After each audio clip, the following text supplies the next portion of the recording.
Analyzing now. Stand clear. How did you meet each other, Kofi? How did you meet Steph? It's mad because obviously I'm younger than Steph, but when I first heard about Steph, I was playing, I think I was in Reading, and I was like under 18s, I was like 17, and obviously I'm playing up now. I'm playing like Division 1 men's. Obviously Steph was like running through Division 1 men's, like killing it. So obviously when you go into practice and stuff, you're doing scout reports, they're keying on the main players, like the best players in the league, best players of the teams you're going to play against. And obviously we played against like Manchester a lot, because Reading and Manchester were like always like trying to be like vying for first, so it's like it's always come down to a head-to-head.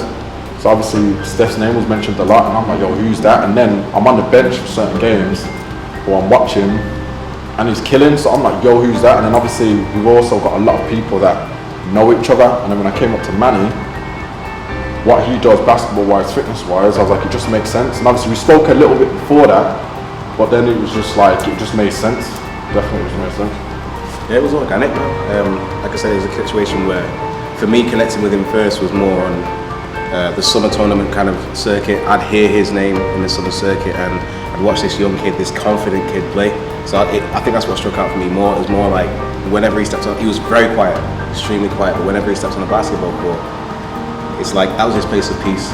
So mentally you could see that for him, that's where home was for him, and that's where his confidence was and stuff like that. So that's what kind of struck me with him, because most kids play just for the sake of playing, or they play for the accolade, or but Kofi would have his head down, he'd just be in it, and that was just him, and he'd be hooping. I was like, that's peace to him. So I think that's what stood out to me most. And then, like you said, it was then connections through kind of mutual friends, in the sense of whenever he was down here and he started his modelling, I had a brand at the time, clothing brand, a sports brand, so he then modelled that sports brand. When I had my strength and conditioning camps over summer, he'd come down and get his free massage, go bag a massage and then get off down to Europe. But again, just like anything linked to basketball, it seemed to be where we really connected, because it's where he was calmest, I was saying, where he felt happy. That's mad, because people don't think I'm quiet, you know. They don't? Nah, like obviously certain parts of me when I'm out socialising and that, they're like, yo, Kofi's outlandish, he's loud, but like, you know, like I'm actually quite introverted. Yeah, because when I see you in settings that where I'm comfortable. So I know for me, this is peace. For me, I got a lot through sport, mentally and emotionally, because of what I kind of do. So when I see it, I guess it just resonates with me. It resonates a lot. So when I see it, I go, you don't seem loud. But then when we go out, obviously it's a different stuff, whole different stuff. I just got to be myself. I think nothing else mattered. I actually quite like playing basketball, because I thought it was like a solo sport, because my mentor gave me a ball and no one else played ball, so it was just me, the ball and the hoop. Anything I'm going through, nothing else matters. I'm knackered when I'm done. My imagination gets to go as wild. You get me? I'm in like an NBA finals, different scenarios all the time. My defender's doing something different, so in my mind, I'm not even in reality. I am just somewhere else doing my thing, vibing, having fun. And then when I'm starting to put music in too, I just get to just be myself, man. So that was like really big for me. And obviously being only child in like a single parent, like black family, like in the hood in Bro, like everyone's pretty much got like one parent, do you know what I mean? So, and everyone's just out here doing what they're doing. And it just didn't make sense to me trying to get up to mischief and that, do you know what I mean? And then when I had basketball, I'm like, and then for my mental, I just got to relax, man. Nothing else mattered. I got to breathe. My mum's pissing me off, my friends pissing me off, teachers, XYZ. Nothing else matters. I just get to just be in my own little reality, do you know what I mean? And just strive for more. And the thing is, you can play perfectly every day, and each day can fluctuate, which to me was just intriguing, do you know what I mean? Now I'm chasing something, I'm chasing perfection. And yeah, man, I didn't know that the life lessons of that would help me, you know what I mean? Like, it's helped me so much more, basketball off the court, than it has on the court, especially mentally. Like, it got me my degree for one, which then has helped me like to see the world in like a whole different place, and live in certain places and stuff. Yeah, man, sports just been. So, tell me the story. How did you segue from sports to modelling, and what's kind of the interlinkage between the both of them? It was mad, you know, because obviously I've been trying to model for years, but obviously I'm into fashion, big into fashion, and I love taking photos. So automatically then there's a link there. But then being an athlete, I decided to take photos of me doing XYZ, so I'm like, it just made sense. But the biggest interlink was like I was done with basketball mentally. My brain was fried. I had a panic attack at a game, bro. It was wild. That's when I knew basketball is just my mental health's not where it needs to be. And then I was like, I'm quitting. So I quit ball and I moved to Manchester. I didn't know what I wanted to do, but I've always loved modelling. And the amount of times that I applied to agencies and got denied, I'm talking, got to the point where I was like, I'm not applying online no more, bro. I'm rocking up to your agency. This is during COVID as well. Like, yo, I'm outside. We're not meeting no one in person. I'm like, I hear ya, but I'm outside. You get me? Like, I'm gonna try because right now I've got nothing else. So I got my degree and all that, but I'm like, nah. And then I ended up getting scouted in a gym by someone that worked alongside my agency that I'm with now, Jador. Oh, he's over here. Yeah, obviously we're at Jador Models right now. He's like been like a lifesaver for me, bro, because like I'm now in different fields, doing well, but they didn't know about my basketball, so it was refreshing because everyone's only known me as a basketball player. Now people just got to know me for like, who's Kofi? Like, who are you? We don't know who you are. And I'm like, I'm a model. You get me? And now I had to recreate myself, reinvent myself as that. And then I went back to basketball, but it was nice because modeling gave me a chance to just breathe, have a purpose again, not hooping. And then I got my mind right, and I was like, I actually do still love hooping. You get me? But at this stage now, I'm hooping at the park on a Sunday at 11 o'clock with just my headphones like I used to when I was 10. You get me? So I've gone full circle. So then now I was like, yeah, I'm feeding myself. Do I still want to play? I actually do, without the pressure. So that's when I went back to playing basketball. So that's when modeling kind of was able to let me like get my head above water and let me just not panic and let me just think. Because you see, when you're a hooper, when you're not playing, it's I need to get on a new team, I need to do this, I need to always be going. And I was like, nah man, I'm alright, you get me? And then modeling started blowing. And that's when I'm like, there's actually a whole new life out here. Like, I don't have to just be a hooper. But then I've regained my love for basketball all over again. Do you know what I mean? So that's the link. So it's crazy though, because it's like how you started off just being that basketballer, but through that interaction with sports, you kind of recognize that actually I'm great at other things, but it started off with basketball, and that taught you how you can be great at all these different things. Because you're telling me that how some people scouted you in, was it the gym? Yeah. So how did that come about? Like, I was just in the gym, bro, and obviously you just networking, talking, and then guy was like, you should probably model. Like, I know people at Jador, and you'd be perfect. But it's funny because I've been trying to apply and got denied, but then it was just like, I'm not trying no more. Like, it's just not gonna happen. Obviously Jador's one of the most popular agencies in the country, so I'm like, I gotta be there. I'm vibes, do you know what I mean? And then it was funny that someone else who was already in the industry was like, yo, keep trying. That's when I gave up. I didn't have ball, didn't have modelling, and I was just like, I don't even know what I've got.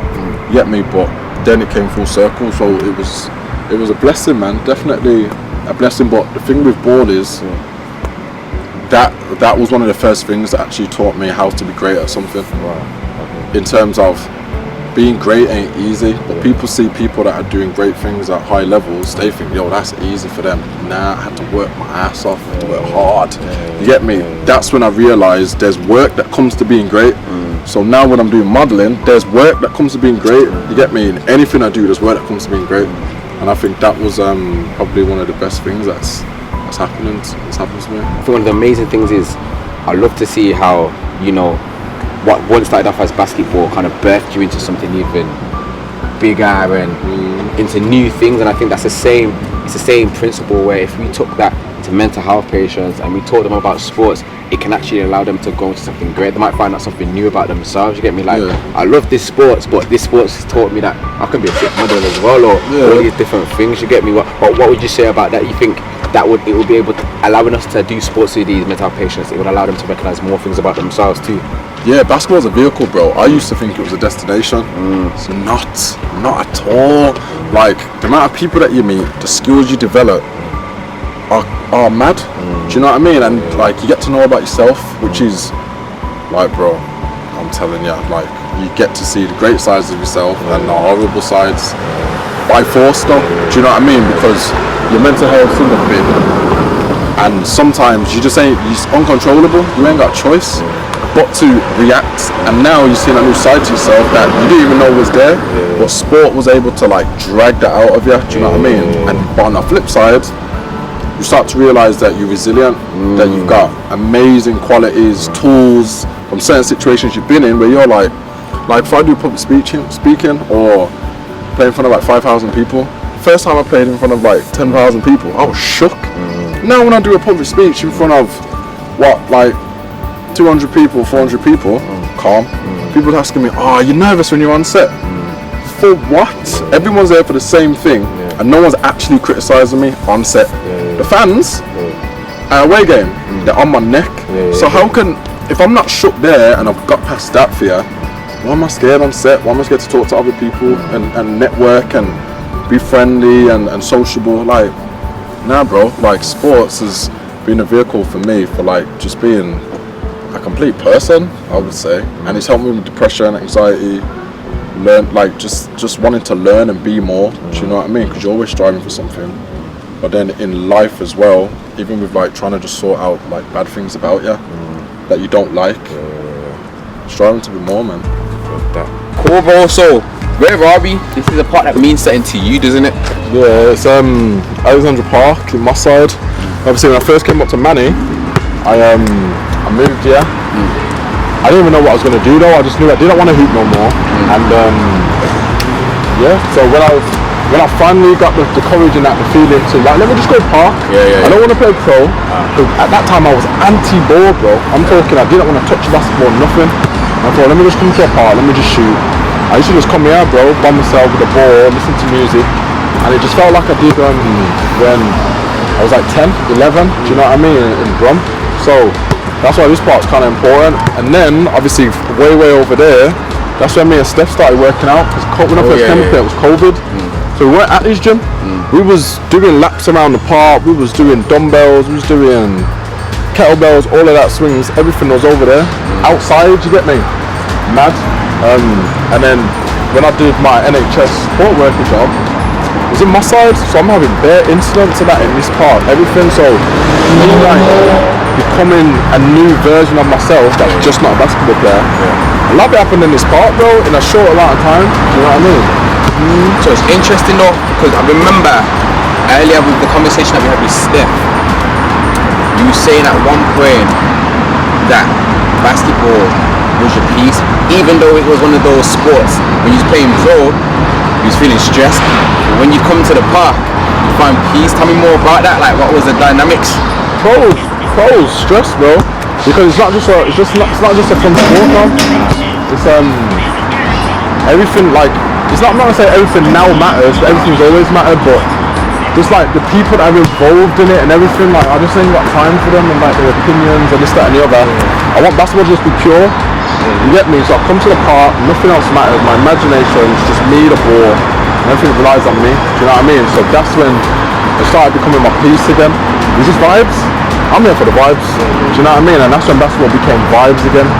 And then I was able to take the vibes of now my new perspective of basketball back pro. And that's when I started hooping again. I went back pro, and now I was over there with vibes. I started playing way better than I've probably ever played, bro, to be honest. I think that's an amazing story, and what I love about it is the fact that home was your piece. Like sometimes you think about in your success, that's where you're gonna find your piece. Really, bro? Really, like the success part, the real piece comes from the journey and your mindset throughout the journey. That's what I would say. Because I've set goals of wanting to do X, Y, Z, and when I've got there, it's low-key depressing because you put everything on trying to get there. And then once you're there, first off, it's probably not how you envisioned it. Two, what next?